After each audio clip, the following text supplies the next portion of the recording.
Okay. Oops. Shit, just muted my mic accidentally. I think we should be live. Can everyone hear me okay? I think so. I hope so. I'm here, guys. Don't panic. I'm here. It's all right. Anyway, welcome. Welcome to all you guys out there. Thanks a lot for joining me again. Yeah, and a happy bicycle day, everyone. So for those of you who don't know, today, it just so happens that this live stream just sort of coincidentally it lands on Bicycle Day, which is when Albert Hofmann first discovered LSD in the town of Basel, which is where I live in Switzerland. Well, I don't live in Basel. It's about an hour and a half away, but I do live in Switzerland. And if it wasn't for this coronavirus thing, I would probably be in Basel at some kind of like street party thing, which they have each year. But the virus thing happened, so I'm not. So we're all locked inside and we're all going insane. But hopefully not too much for you guys. For me, yeah, for us here in Switzerland, I mean, I think like last time we did this live stream, the whole coronavirus thing had just started then. So it was just like, it's starting, hope everyone's safe. And now we're kind of like 5 weeks into it. I'm like, oh, I'm so fucking bored of coronavirus, man. So yeah, hopefully it's not going to go on for too much longer. I'm kind of the opinion that it's going to probably last, or at least there'll be repercussions of it through the summer, but hopefully not too much longer than that. Because yeah, I want to sort of like get back to, going on retreats and stuff like that. So yeah, but hopefully it's not impacted you guys too much. But yeah, other than that, all good. So Stan, Doobstrat and Hunter Scotland, Martin, how you doing, mates? Good to have you with us. So, yeah, there's a few things I thought I'd sort of kick off with on this live stream. And we've got a couple of things coming up. So one is that I'm going to be doing a bit of a giveaway within this live stream. So we'll come to that later on. So just stay tuned. For anyone who's about to log off, just wait, stay with it. Some freebies coming up. Yeah, and I just sort of talk about, obviously I'll talk about some of my experiences around LSD on this kind of historic occasion. And just some of the other stuff in general around the channel. But as always, any questions that you guys have, just feel free to sort of stick them in the comments. And yeah, I'll take a look at them when I finish rambling all my other shit. So initially, because it was Bicycle Day, my initial thought with this video was that I would start it sort of like singing I Want to Ride My Bicycle by Queen. But then I remembered I don't have anywhere near the vocal range to be able to pull that off. So I thought it would be I'll just stick with something a bit more traditional. So yeah, so what's been going on then? So first of all, as I was putting this live stream together, one thing that just kind of occurred to me was just the sort of, how far this channel's kind of come in the last year. So I think like this time last year, I was at something like around about 150 subscribers or something. And I've just hit 6,000 subscribers. And yeah, I've on, the interactions I've had with you guys and sort of the messages that we have in the comments or through, through the emails and stuff, it's been great. So yeah, I'm like this. I think this is so cool that this thing has taken off. I never dreamed it would have got this level of interest when I first started doing it. So as always, thanks to you guys. I really, really sort of appreciate it. I just wanted to sort of give a bit of a sort of an update, a bit of housekeeping around the channel in general, because I had a few messages and a few comments, and I was becoming sort of a little bit aware that the last couple of videos, or at least some of the last videos, have had this kind of like slightly negative, critical air to them, and I just wanted to sort of, talk a little bit about that and make sure there wasn't this perception that I was going into this sort of direction of some sort of drama channel or just trying to start shit with other YouTubers. That's definitely not it. The gist of this channel is always the same. It's always going to be about psychedelics. There's always going to be the good and the bad in there. The thing I've done since the beginning of this is like through my reviews or through my sort of, calling out what I think like it might be dangerous practices. There's always going to be that sort of element of, what might seem sort of critical, me being critical or being negative. It's not my intention to do that. I don't enjoy particularly doing it. I don't want to sort of just sit here and shit on other people. But sometimes I think it's necessary to highlight some of these things, like some of the stuff I did around, inner mastery or Octavio Rettig. And again, even with the stuff around sort of actualized, I think there's stuff where practices are so weird that they just need highlighting, because, we talk about this kind of like psychedelic community. And I think some things just need to be highlighted. But yeah, I definitely don't want to go down this road of just doing sort of lots of negative things. I am conscious of that. So I'm trying to space out that kind of content, so it's not all just like, oh, this is Rob shitting on such and such a body. And the weird thing is like, in the last few weeks, I've had a lot of people either get in touch with me or send me videos highlighting these like dodgy, bad, dangerous practices. And I'm like, oh my God, I'm gonna have to say something about this, because some of them are horrifying. I've got this video that I'm putting together at the moment, and it's like a shaman. I use shaman's not the right word for it. A facilitator, a psychedelic facilitator, basically gets some guy high and then just starts kicking him and calling him a piece of shit. So some of it's like, I feel stuff like that needs to be surfaced, but again, it's not something I want to be doing, like constantly talking all this negative. So anyway, I just wanted to get that out there to you guys. I didn't want you to think I was turning to some sort of a massive drama beast or anything. But yeah, I mean, stuff like with that, the actualized stuff, I did think it was kind of worth talking about. So my idea here is that between the different content types that I do, so between stuff like the reviews, or the stuff like the trip reports, or the stuff where I'm calling it some kind of bad practices, I'm going to try and sort of space these out sort of equally, so that there's, like say 1 week I'm interviewing somebody, 1 week might be trip reports, 1 week might be a sort of a review to something that's relevant to psychedelics, like the thing I did around the mindfold mask. I've got another sort of review coming up, or one of my, a review of a retreat. And then one might be something where I'm highlighting something I feel like needs to be highlighted. So hopefully by spacing all that out, I'll look like less of a miserable bastard. And hopefully, and retain my own sanity as well, because I don't particularly like, like I said, constantly being sort of negative on people. What else? Yeah, so just want to talk about some of the stuff I have got upcoming. I realized I did intend to have a video I posted this weekend. That's my kind of the schedule I've got in mind. I want to try and post something every weekend. But yeah, the one I've got, it needed a little bit more work. I was waiting for some files from somebody I was collaborating with, but it should be released in the next couple of days. It's a trip report all about my magic mushroom experiences. I'm really pleased with it. So yeah, I'm sorry it's not come out this weekend, but it'll pop up sometime in the next couple of days. And yeah, I think it's really cool. I'm really happy with how it's turned out.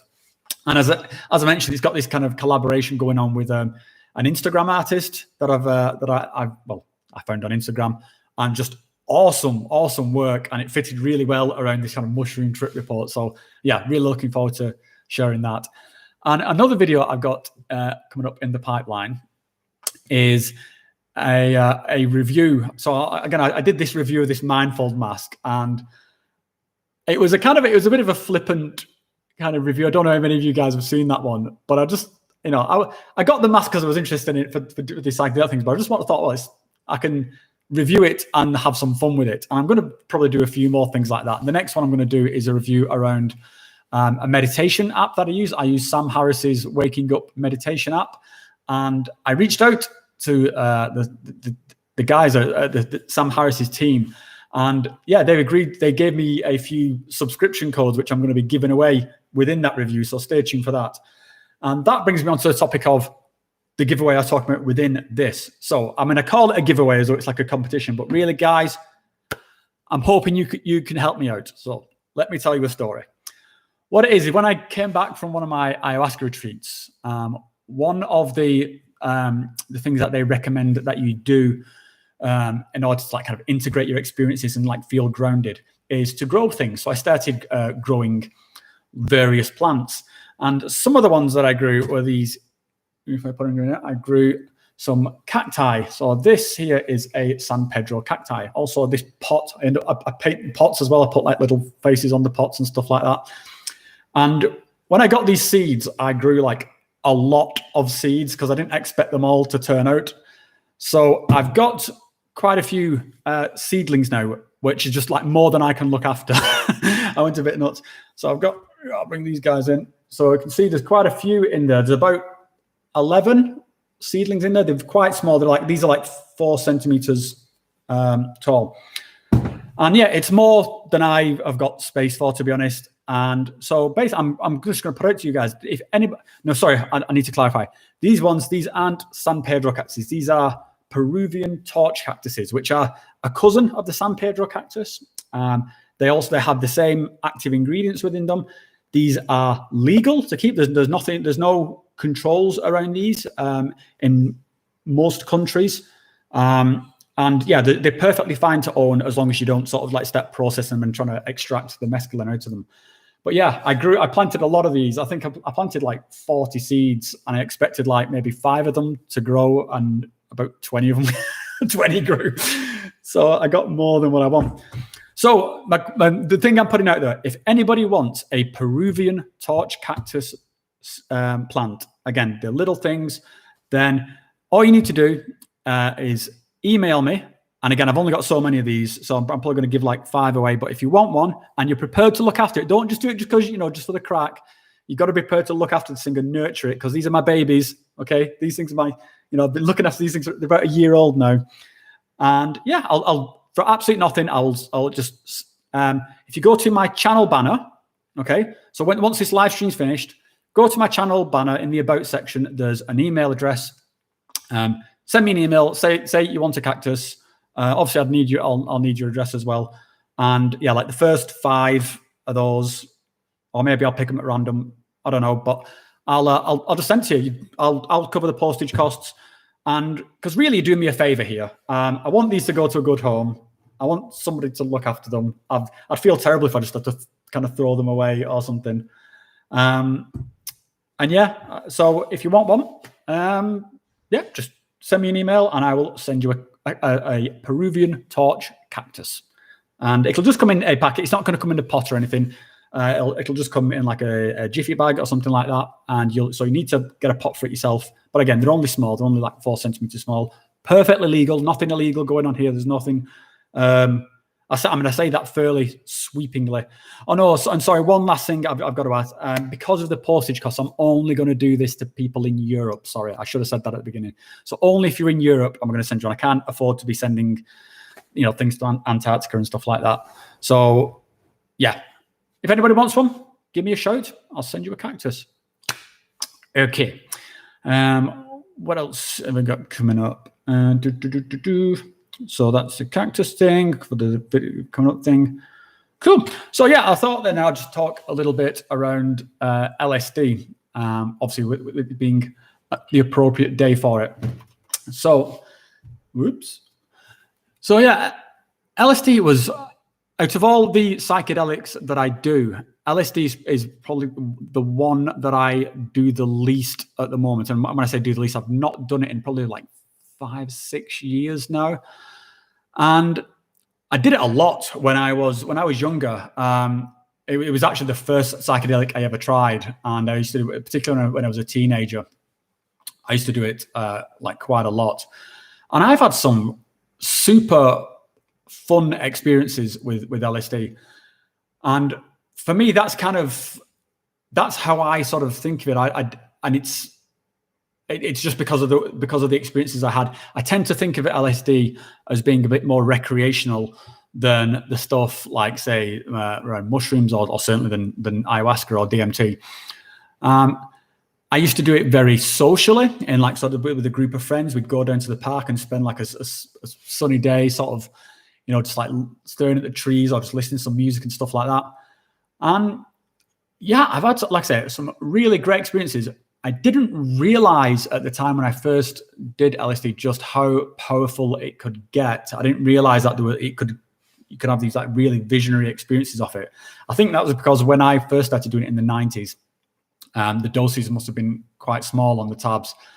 So again, it was much more of a social recreation. It was like very giggly, very funny. Just you'd find these like things which would just come hilarious on it. But then I did the last time I did it, which I say was about, probably 6-7 years ago. It was inadvertently a much stronger dose, and I had a very, very psychedelic experience. So I just spent basically like about 4 hours just on my back, just staring at my hands, going, "Oh my God!" That's all I could keep saying was like, "Oh my God!" And yeah, I was like, oh, "Shit, man!" LSD got strong in the meantime. So as I got more and more into like sort of psychedelics in this kind of recent little psychedelic revival that I've had, I've sort of thought of it like, should I go back to LSD? Is there something there? And the reason I don't go back to LSD is just because of the sort of the long duration of it. It makes it harder. Like your average mushroom trip might last 3 or 4 hours or something like that. Your average LSD trip is like kind of more like 6 to 8 hours, sometimes even a little bit longer than that. So it's just harder to fit around. And also, I used to get a feeling. I don't know if any of you guys ever had the same feeling, but like after LSD, I'd always feel kind of like oily, like kind of dirty. I don't know whether that's might have something to do with that. I used to smoke a lot when I was on LSD. I don't smoke anymore. But yeah, I used to feel like really kind of scummy afterwards. I didn't like that feeling. So that's why in recent years I've leaned more towards psilocybin or ayahuasca or DMT, because I come out of those, I just feel great. But I do sort of feel like sometimes like, should I dive back into the LSD experience? I wonder if there's something else in there. But yeah, maybe that's something I will get back to at some point. Let's just have a quick check of the comments here because you can see they're filling up. So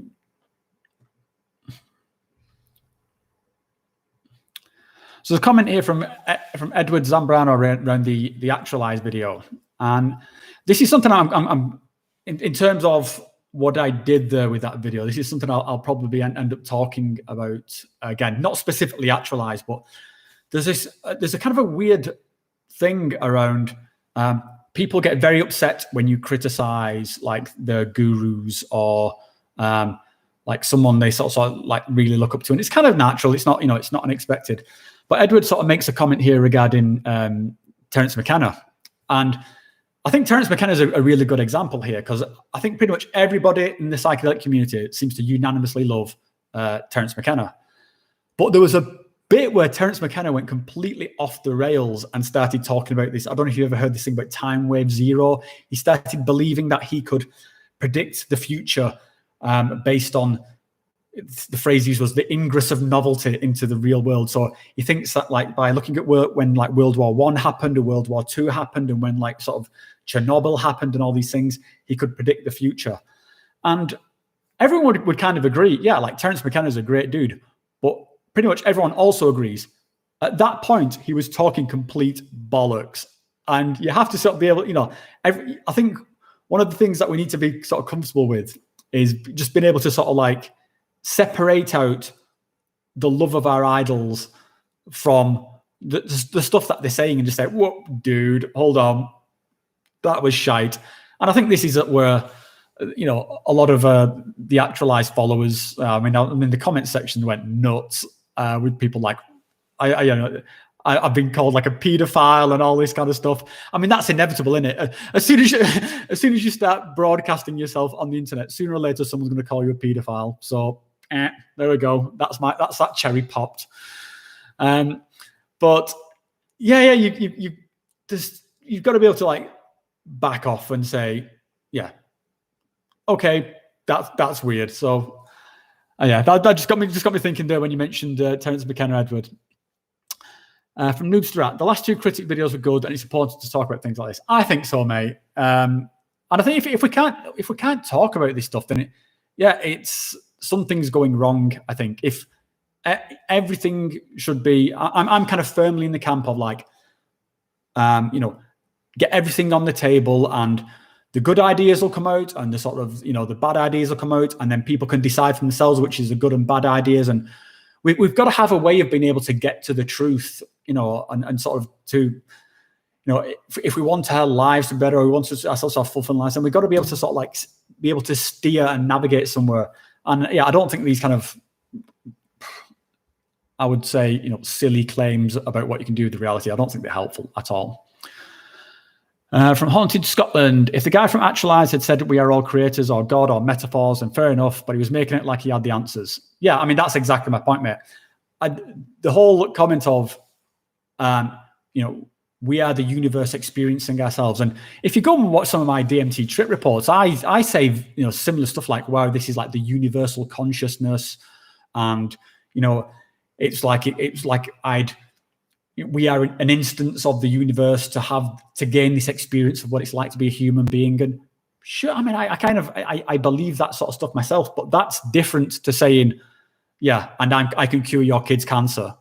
I mean, that's just fucking nonsense. So I think that's where, we need to draw the line at the sort of like interesting, awesome, fluffy metaphors and, pretending that, thinking that we're Jesus. I'm surprised that needs explaining, to be honest. So, hey, Bubsky, DMT Truth, hey, dudes. Wild Magic with the dude. I'm looking forward to the mushroom vid. I recently had an amazing mushroom experience where I channeled Gaia. Yeah, mate, I'm surprised it took me so long to get to making this video. It's because, it's certainly something that I've done a lot more, but it's just that I get very easily distracted by other topics. So, I mean, the number of projects that I have in the pipeline is obscene. And I tell you what, I don't know if he's on this chart at the moment, but there's one of my subscribers, a guy called Minty. He completely derailed me last week because I was working towards like the projects on, and then he sent me a question saying, "Can you explain what a DMT breakthrough feels like?" And I was like, right, okay, I will do this as like a quick video. I'll just do this quick video to Minty. I won't do all this heavy editing. I'll just sort of throw something together and I'll explain it all. And then I just ended up writing like 3 pages of notes I ended up writing. And I got to the end of it, I'm like, holy shit. Because it was just such an interesting topic that, I just ended up spending hours just kind of like, right, how can I do this, present this? So yeah, Minty, it's your fault. It's your fault that there's no video this week because you derailed me with your suggestions. But I'm only joking. If anyone has any topics they want me to talk about, do send them in. I love sort of answering them, and hopefully I'm going to be able to get this other one done this week. I'll just explain a little bit about what it was. So what it was, Minty was asking about the term breakthrough and like, how do you know when you've had a breakthrough on something like DMT? And when I got that question, the reason I found it so interesting was that I thought, it's not actually that obvious. And until you have it, then you're not necessarily sure. And I remembered when I first did DMT, and I think you can even see this. I have a video up showing my very first DMT experience. And there's a part of that where I'm saying like, I'm not sure this was it. Like, I don't think this was it. And it took me like sort of 6 attempts before I get there. And then when I got there, I was like, okay, that was it. So yeah, I'm looking forward to answering that question. And hopefully I'll be able to do it in an eloquent enough way to answer Minty's question. But if anybody does have any questions about anything they want me to cover in regards to like future videos, then you can either again send me an email. And the email address is in the channel banner in the About section. Or I have a subreddit where you can come and just post the questions there, and I will get to it. And yeah, the subreddit, I'll get some great conversations going in there. So if you guys want to talk to me and interact some more, come talk in the subreddit. From Dan Covenant, where did you get those seeds from, dude? Yeah, so like I say, the actual, I take it you're talking about the cactus seeds. So they're not illegal at all. And I just mail ordered them from, I think it was a place in the UK, I think it was. I can't remember off the top of my head. But I mean, you can get them anywhere. I don't live in the UK anymore. I live in Switzerland. But when I was living in the UK, I had a couple of these cactuses, which I didn't grow from seed. I just mail ordered them. And yeah, you can just get them in the post. San Pedro cactuses, even peyote cactuses, torch cactuses. None of these are controlled. Again, it only becomes controlled if you start trying to extract the mescaline out of them. But to be honest, that's not the reason I grow them. I got them just because, like I say, it was kind of, I wanted to have something to look after and to sort of nurture as like some sort of plant thing. And when you do things like sort of ayahuasca, you feel this like affinity with nature. So I thought, right, okay, I will grow something. And if I'm going to grow something, then I'm going to grow something that lines up with my interest, which is psychedelics. So yeah, so I ordered the seeds.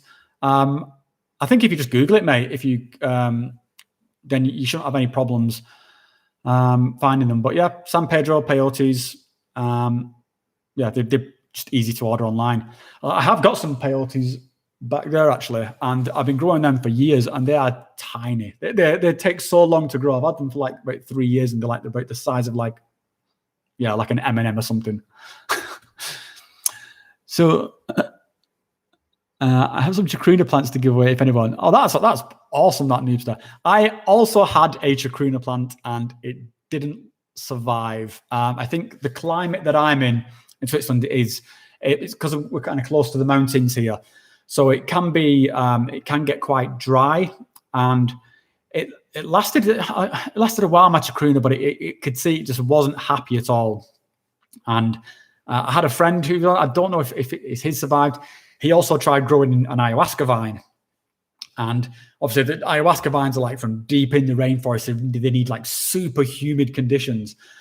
And it's just difficult at this sort of, in sort of like in Europe to get that kind of environment where it'll thrive. And he even tried having it in the shower with like, so it's very humid bathroom, and yeah, just difficult to grow those things. But I would have liked to have had a chacruna plant. And also I'd love to have like an ayahuasca vine. But again, you got to kind of like think a bit of the plant and like, are they happy? Can they survive? Can I give them the environment that they need? It's a bit like, when I've been watching this Tiger King documentary on Netflix. I don't know if any of you guys have seen that, but it's like, yeah, can I really look after this thing?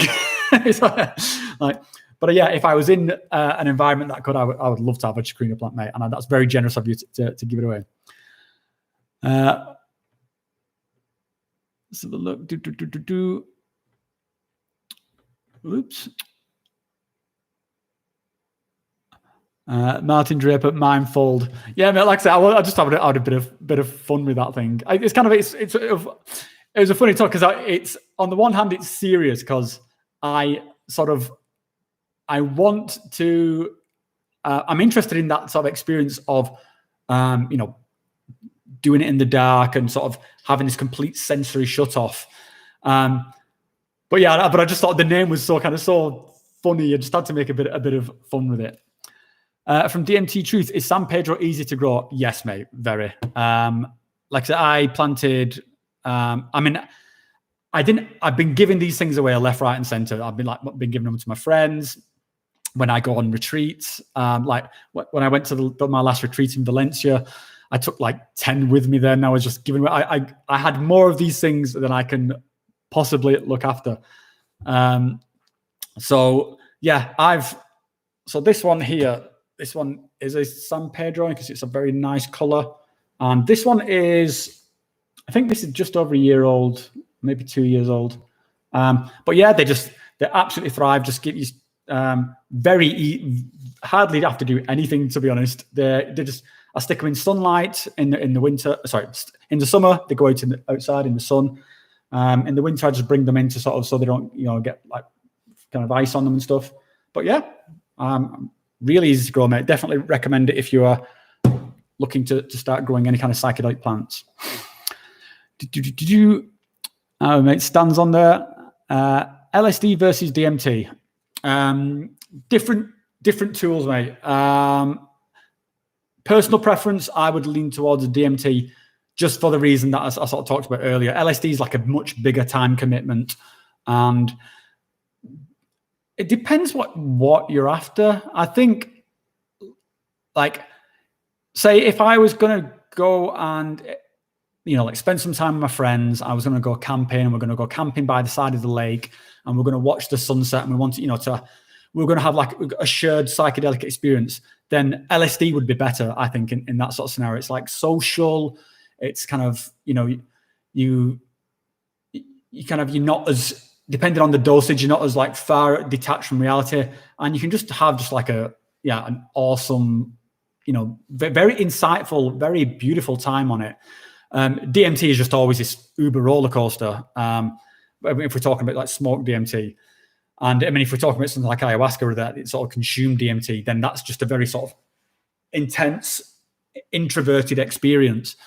So different tools for different situations, mate. I would lean more towards like something like LSD in a more of a social group situation. Similar in that regards to something like mescaline. Mescaline is very good in group situations. Anyone take part in the Kantakamamo ceremony online on Thursday? I'm not sure what that is, Reed. Or maybe, I don't know. I might have seen it, but it doesn't ring a bell.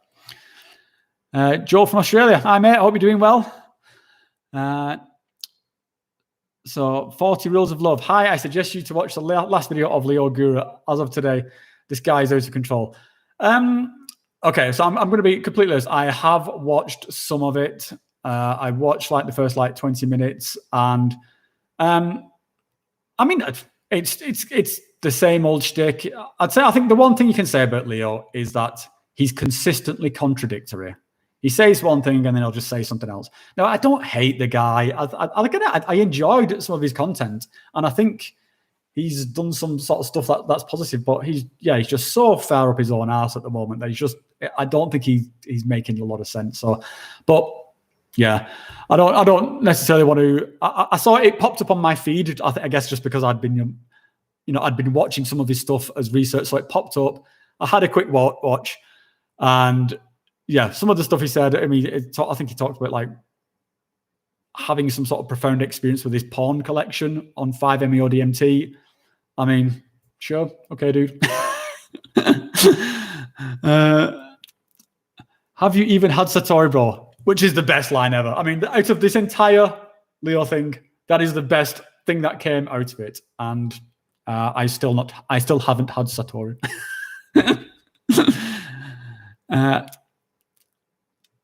From Ale, LSD is good. It took me from a deep workaholic depression. Yeah, mate. I mean, it's like I said, I've had some beautiful.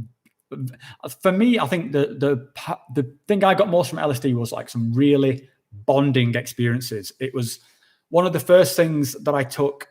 I took it sort of socially. And by social, I'm not talking like in nightclubs or whatever. I was never big on taking like psychedelics in nightclubs. It was sort of a crazy idea. But I used to do it a lot in parks with my friends. Like sort of overnight sort of camping things, and would you put like albums on? We'd listen to some albums, and you just get that appreciation of the music and the lyrics, and a real bonding experience. And so I'm grateful to my LSD experiences. I had some really great times on it, and yeah, maybe I'll go back to it at some point. But I think that's one of the things about psychedelics in general, is that you can just have these sort of. And I not to sort of keep going back to sort of Leo from Actualize, but I think that's the kind of the clash of our perspectives. He's looking at like using psychedelics to ascend to some kind of like godly thing, and I think of them as much better as like just making us like reconnect to the world around us, to our loved ones, to ourselves, to our sort of humanity, and that's where I see the value, not in sort of dreaming of psychic powers. From John, is enlightenment real? Enlightenment is one of those terms, mate, where it's so fuzzy that it kind of seems to mean different things to different people. Do I think there is some sort of state where you can find like peace and happiness? I do. I would certainly like to think that. I don't think most people achieve that. But again, I don't necessarily think like enlightenment is some kind of ultimate state where you reach like godhood or unlocks psychic powers or anything like that. I'd like to think that, enlightenment is just a state where you are just at peace within yourself and within your sort of place within the world and sort of within the bigger universe, and you're sort of filled with, awe and wonder and sort of and joy, and just make the most of it. Most of things. That's what I would think it is. So yeah, I hope it's real. A follow-up to your comment, the book by Dennis McKenna, his brother, is pretty good since he's a bit honest about his brother being a bit crazy. Yeah, I do like that about Dennis. He doesn't, he's very sort of tells it warts and all about Terence. And he's also very vocal about, they had a bit of a falling out when Terence started going all in with this time wave zero stuff. And Dennis has always seemed like very, very grounded. I actually had the chance to meet him a few years ago at a symposium that we attended, and yeah, seems like an awesome dude. Martin, my first MEO DMT was interesting. I was floating in everything and nothing at the same time. Really nice feeling. Then I came back into my body and had massive aching pain in my shoulders. Yeah, so my 5-MEO DMT experience was really sort of good, and then I came back into my body and I just had I was covered in leaves because I was lying on these experiences. If you just hammer it, then I think they can become destabilizing, and well, I think most people who do psychedelics in any sort of controlled way would sort of agree that you need to integrate these experiences. If all you're doing is constantly going from mind blower to mind blower, then when you're back in your human body, when you're in this state now, then yeah, it's going to end up sort of scrambling your brains a little bit. You have to give it time to pull something useful from this experience and use it to improve this life. I think this is what's important. Psychedelics are a tool to improve this life, your life, my life, the world around us. If all they do is make us stare at the wall mindlessly going, then, and you spend 90 years doing that, then what's the point? That's just a waste of existence. It's got to make this better. And again, and I think part of that wasting is if you're just sniffing your own farts, wow, I'm so ascended. Then it's yeah, sure, dude. And you still got to go and take a shit in the morning. So, what's my take on microdosing from DJ Thomason? I tried it, mate. I tried doing psilocybin microdosing. I don't think it made much of a difference for me, if I'm honest. I did it for I think it was about 6 weeks or something. And yeah, I was interested in doing it because you hear a lot about stories from Silicon Valley of all, these kind of Google, Facebook engineers all sort of enhancing their work creativity through microdosing. And I also work in IT, so I was interested to see if that was the case. And I didn't think it did. I found that sometimes it was actually be slightly distracting. Certainly wasn't. I never had anything unpleasant with it, but I could not honestly say I had some kind of boosting productivity or overall well-being from it. So it is something, again, I'd probably try it again, but I'm not, from my own experience, I'm not entirely convinced it did anything for me.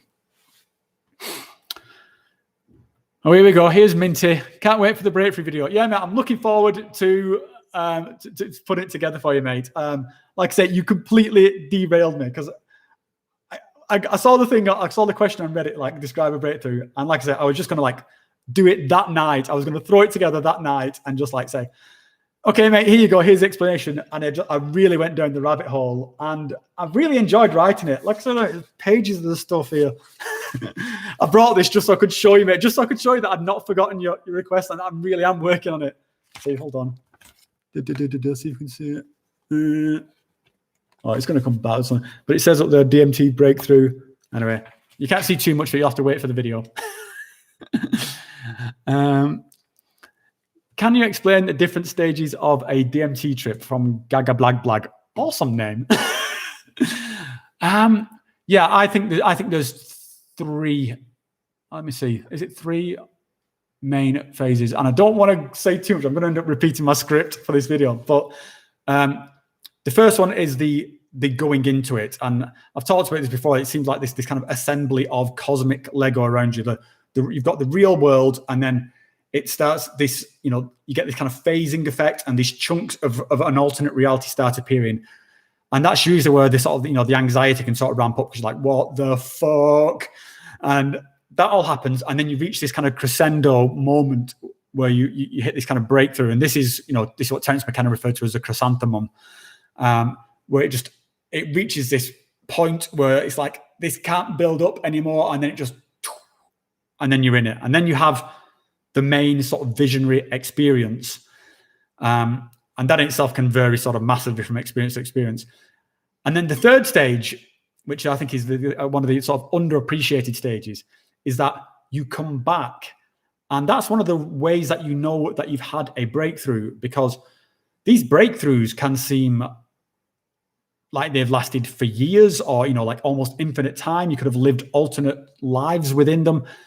But then you have this stage of coming back, of like remembering, you're like, oh my God, yeah, I remember now. I'm this monkey beast who just smoked this weird substance. So that is a sort of a huge part of the experiences and how you know that it's happened. But anyway, like I said, hopefully I'm going to have a video going into this in much more detail later this week, if I can just get around to it. Do you know, another reason why I didn't get around to this video, Minty, is that I was sat down I was going to record it on Saturday, and then my next door neighbor started drilling holes in the wall. So I'm sat there all mic'd up with all my like lights on and stuff, like on my green screen. I'm ready to like sort of rock it, and then just starts coming through the wall. I was like, motherfucker.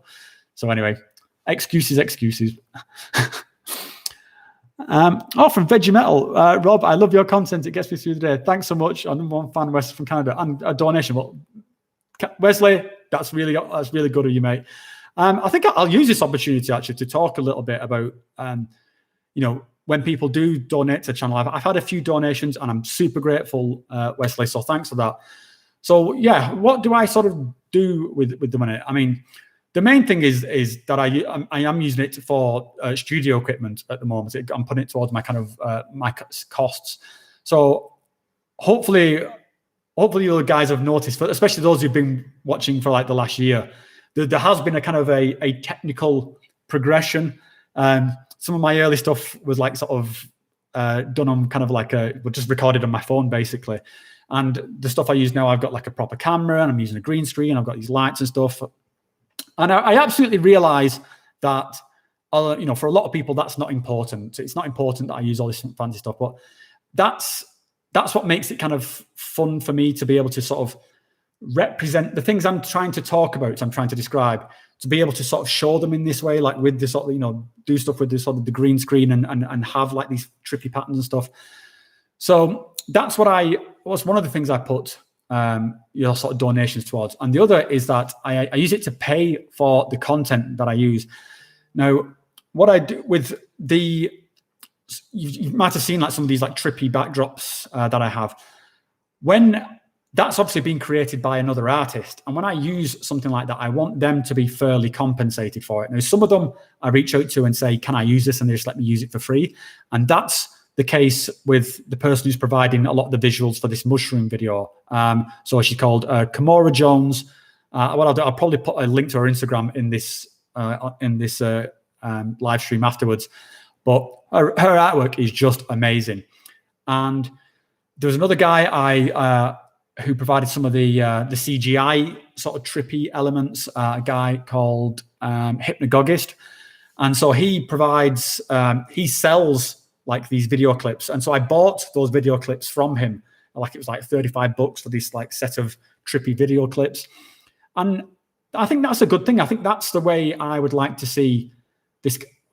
It makes me feel that that's the right way to do this kind of YouTube thing, that if you're, to be able to make the things that I want to make, but also benefit people who are making their own things. And that sort of becomes like a sort of a self-sustaining community then.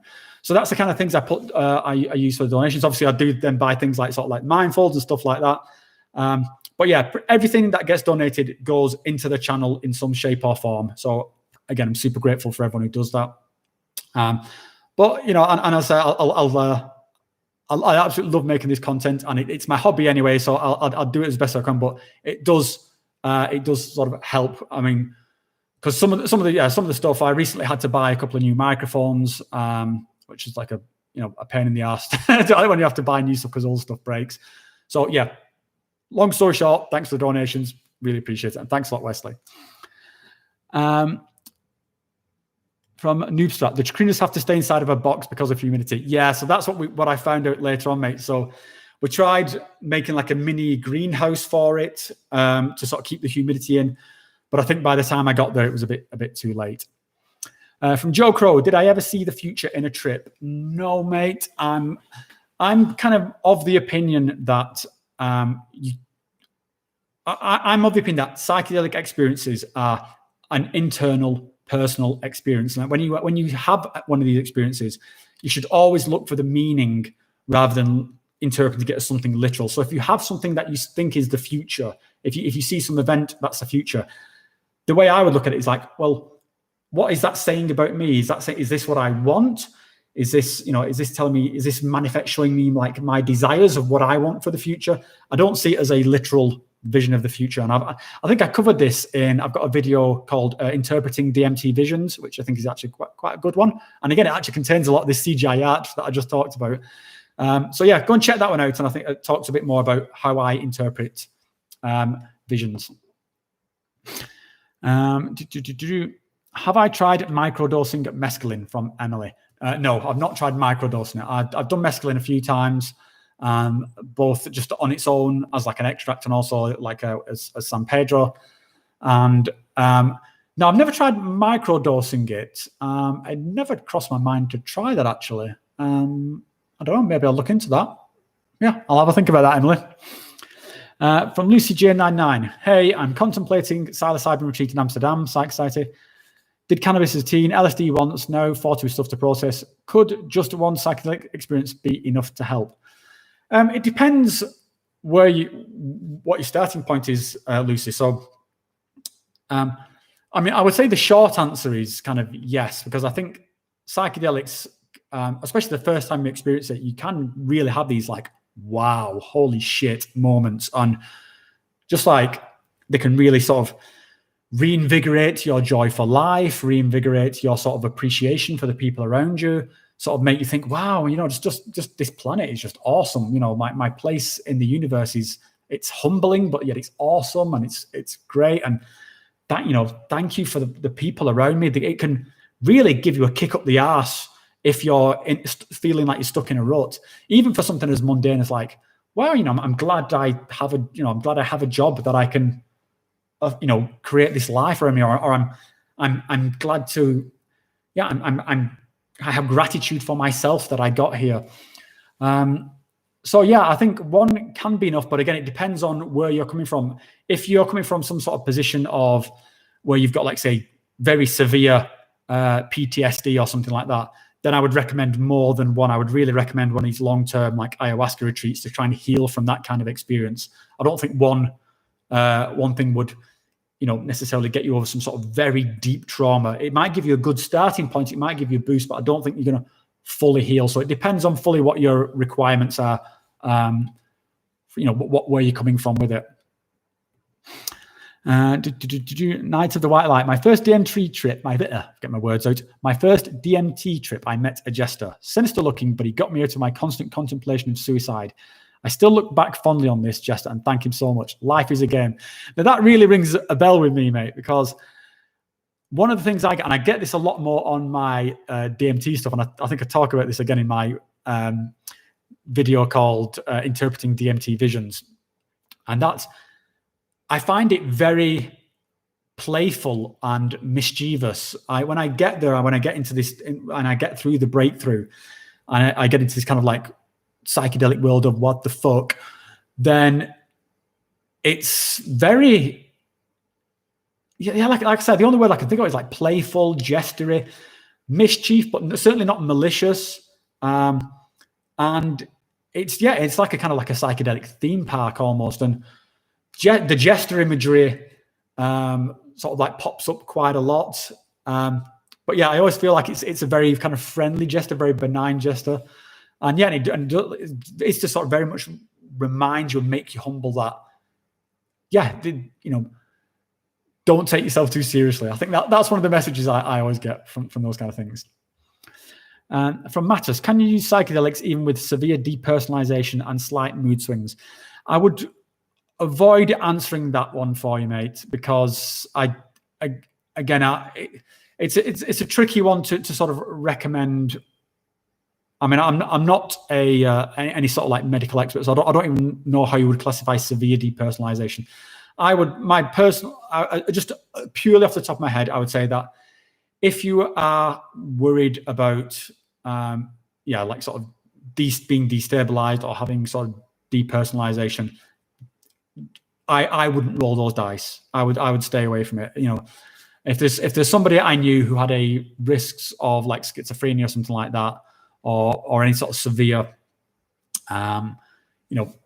history of mental disorders, these experiences are incredibly powerful. They are, and they're certainly not for everyone. And I hate saying that because it makes it sound like I'm being a bit of a gatekeeper.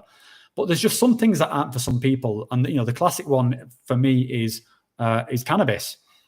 I look at people who smoke cannabis and I think they're just having an awesome time. Like people who can just come home from work and just light up a joint and just relax and just chill out. I would love to be able to do that, but I can't do it. Cannabis just does not click with me at all. I smoke it, I either puke my guts up or I fall asleep. And I just cannot find that sort of nicely stoned place. So it's just not the substance for me. It's not the teacher for me. And likewise, psychedelics aren't for some people. I've had friends who tried psychedelics and were absolutely horrified at the experience. Things are not for everyone, and that's just a kind of unfortunate reality. So I wouldn't want to tell you not to do psychedelics, mate, but I couldn't make that recommendation if you've got those kind of concerns.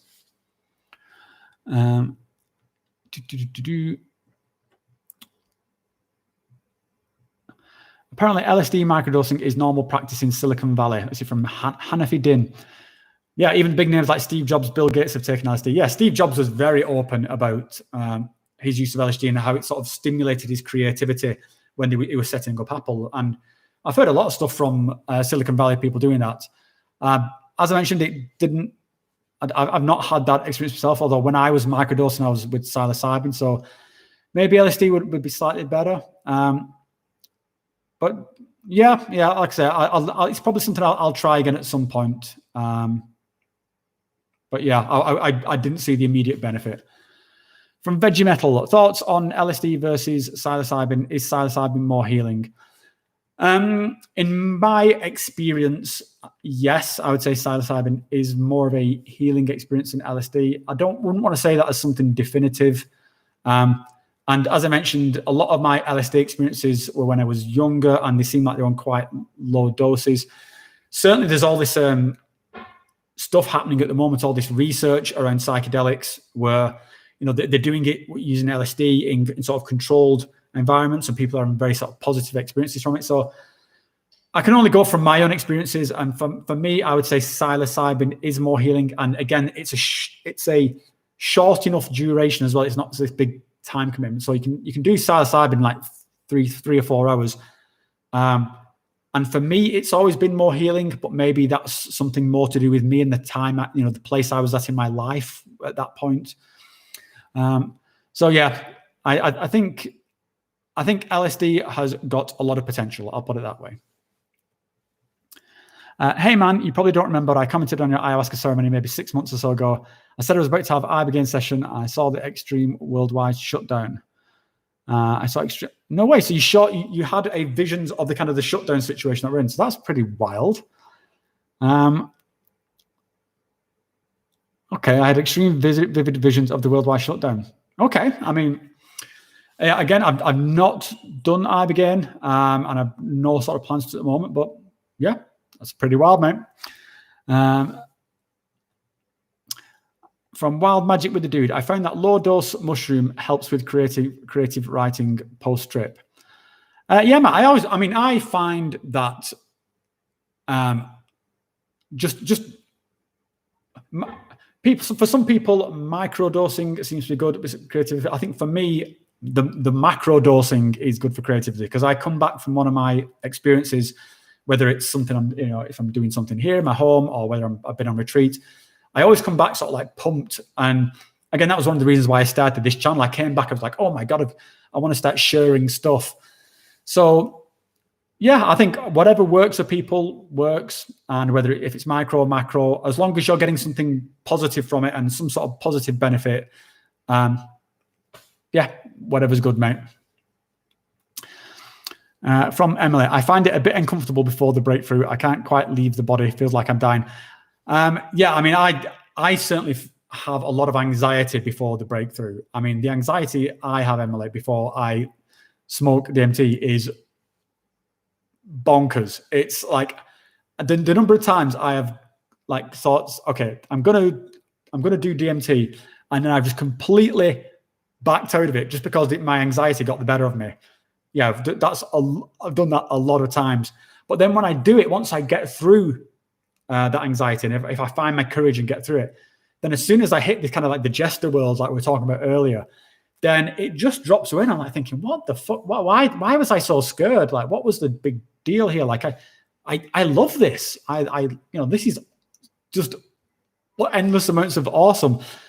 But yeah, it can be a bit pesky getting there. Totally agree. Let's have a look. From Teresa McDonald, I highly recommend Syrian Rue with DMT, as it put ones in such a relaxed state, extending the trip, integrating much better. Syrian Rue. So yeah, I mean, I've done Syrian Rue with DMT, not smoked it, but I did Syrian Rue and then consumed the DMT. So like basically ayahuasca, and I've got a video about that. But yeah, I can't stand the taste of Syrian Rue. Sorry, Teresa. I liked it. I liked the experience, but from Noobster, Taz visuals is a good one. I already use it. Yeah, mate. The visuals that Taz makes are extraordinary, absolutely extraordinary, and I will be dipping into those again probably a bit in my mushroom trip. They're just so good. Yeah, probably one of the best visual artists I've seen. From ST Mayhem, what's your take on cannabis and can it be a spiritual teacher? Again, mate, not for me. So I'm not the person to ask about that. It just does not click with me at all. And that's not me shitting on cannabis. Like I said, I would love to be able to smoke cannabis, but it just does not work with me. From TJT, hey, should DMT be my first psychedelic? Don't know, mate. Some people, because it's such a powerful experience, such a mind blowing, some people say it shouldn't be. I don't know. I don't see why not, personally. I think yeah, I would certainly say ease into it, and I think DMT is a good starting place because it is very short lasting. So if you take LSD and decide you don't like LSD, you've got 8 hours of don't like ahead of you. Take DMT and don't like DMT, you've got like 15 minutes at best. So I don't have anything negative to say about DMT being your first psychedelic, but just, pace yourself going into it because it is powerful. From Stefan Bankston, did I see Leo's new video today? I did. I talked to it a little bit at the beginning, but yeah, I've nothing against Leo, and it just seemed like he's same old weird stuff. From Nathan Forrest, a little story occurred about a year ago. 500 UG's experience at a dead and company concert, Deer Creek. Had a mystical experience, came into contact with a true divine love of the universe. Having profound experiences now for more than a decade. Okay. And this is one where I came into contact with the inner connective web of the crystal divine love of God. That's what I'm saying. Okay, there's a lot going on here, Nathan. It's a big comment. Okay,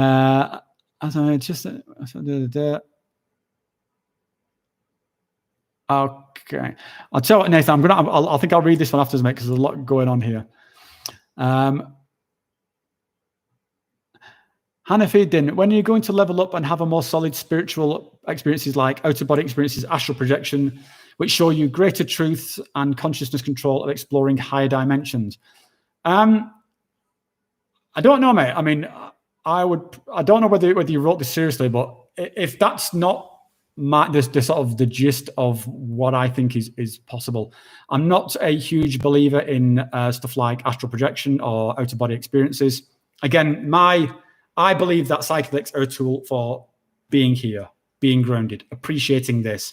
I don't think they're a tool for unlocking psychic powers or, yeah. I would say I lean a lot more towards being a sort of a realist on that.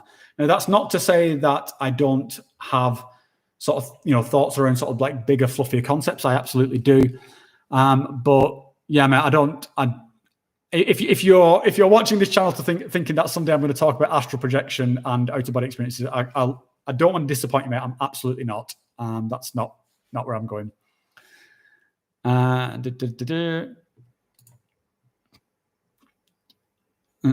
No, Nathan, don't worry, mate. I just want to stress it's fine. It's great that you're sharing your story, mate. And I will promise you, I will absolutely take the time to sort of read it, and I'll comment back on the chat.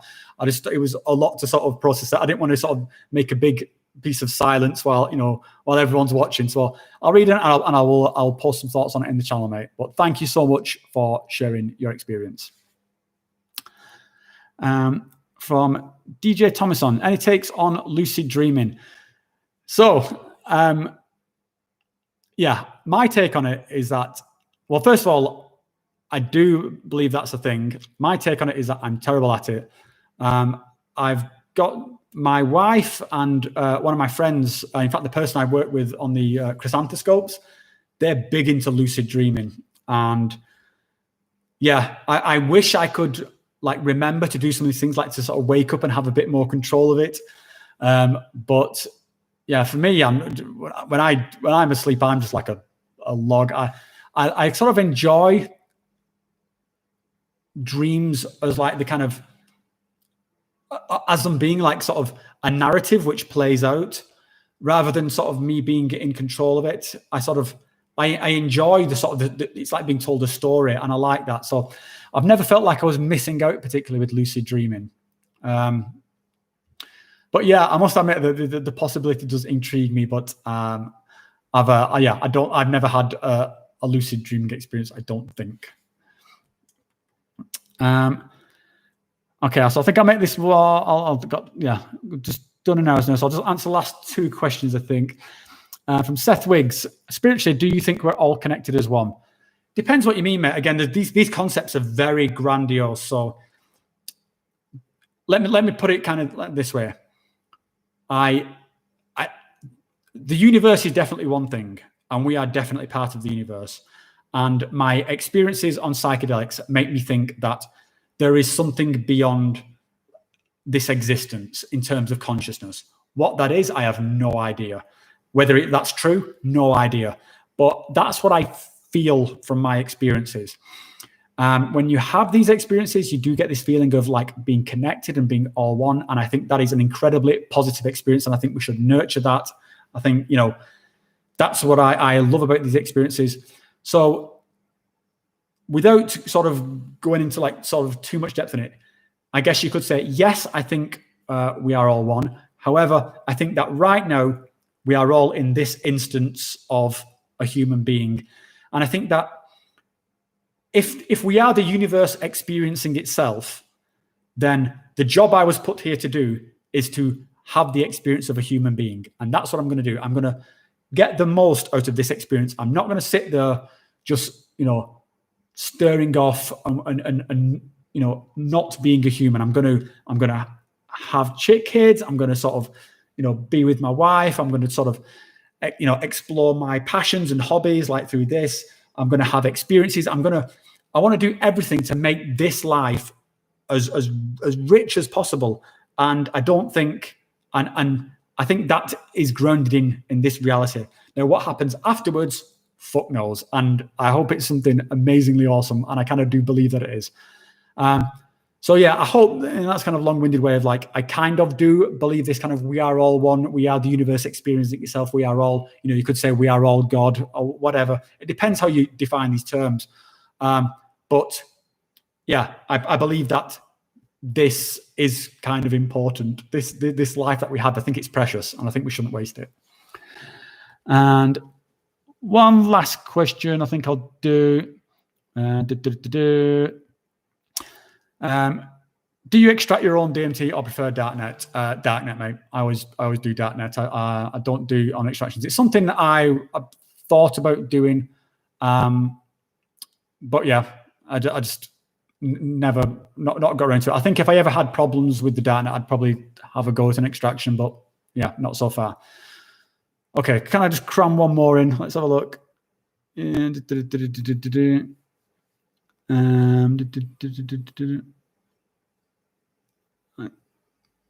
see. Okay, last comment from a couple from Seth Wiggs. You should check out the short story, The Egg. I have, mate. I've already read The Egg, and I think it's a great story.